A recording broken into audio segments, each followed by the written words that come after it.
కాబట్టి పుణ్యం చేసిన వాళ్ళు పరిశుద్ధులుగా ఉన్నవారు పరలోక రాజ్యంలో చేర్చబడతారు.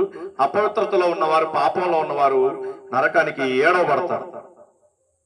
చూడండి, ఈడ్చికెళ్ళి ఆ నిప్పుల గుండంలో పడేస్తారు. అక్కడ అగ్ని ఆరదు, పురుగు చావనే చావదు. అయితే ఈ యొక్క నరక ప్రాయం నుండి తప్పించే మార్గం ఏదన్నా ఉందా? నన్ను ఎవరైనా రక్షించేవారు ఎవరైనా ఉన్నారా?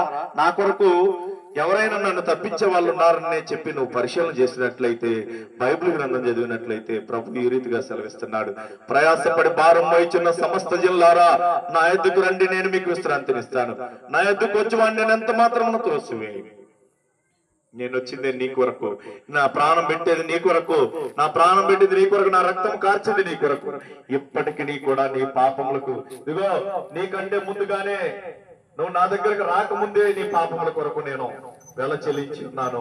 కాకపోతే నీకు నాకు అడ్డుగా ఉన్నది ఏంటో తెలుసా? ఒకటే, నువ్వు నిజమైన దేవుడైనటువంటి యేసుక్రీస్తును సొంత రక్షకునిగా అంగీకరించలేకపోవడం. అది చాలా బాధాకరం, చాలా దుఃఖకరం. ఎందుకంటే నిజమైన దేవుని తెలుసుకోలేకపోవటం, నిజమైన దేవుని గుర్తెరగకపోవటం. చూడండి, ఇది ఎంత చక్కగా, చూడండి, ఒక పసిపిల్లవాడు చక్కగా తన తల్లి ఎవరో తన తండ్రి ఎవరో తనకు తెలుసు. చూడండి, ఒక జంతువు తన తల్లి దగ్గరికి దూరంగా విడిచిపెడితే తన తల్లిని గుర్తిస్తుంది, తన తండ్రిని. చూడండి, ఎంత చక్కగా చిన్నపిల్లలు విడిచిపెడితే తన తల్లిదండ్రిని గుర్తిస్తారండి. చూడండి, ఇంత చక్కగా ఎదిగిన మనకి కూడా అసలు మనకు నిజమైన దేవుడు ఎవరు? మన కొరకు ప్రాణం పెట్టింది ఎవరు?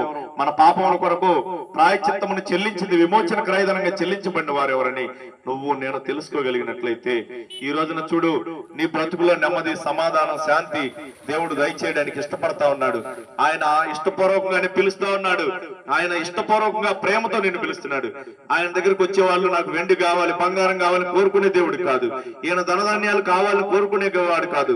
బంగారం కావాలి, లేకపోతే నాకు వస్తువులు కావాలి, నాకు ఇళ్ల స్థలాలు కావాలి, ఇవేమీ దేవుడు కోరలేదండి. ఆయన చూడండి, నీ హృదయమును నాకిమ్ము అని చెప్తున్నాడు. చూడండి, హృదయము, ఆయన నీ హృదయం అనే తలుపు దగ్గరకు వచ్చి ఈ రోజు ఈ మాట ద్వారా తడుతున్నాడు. చూడండి, నేడే ప్రభువుని సొంత రక్షకునిగా అంగీకరించినట్లయితే రేపేమవుద్దో తెలియదు, రేపేం జరుగుద్దో తెలియదు.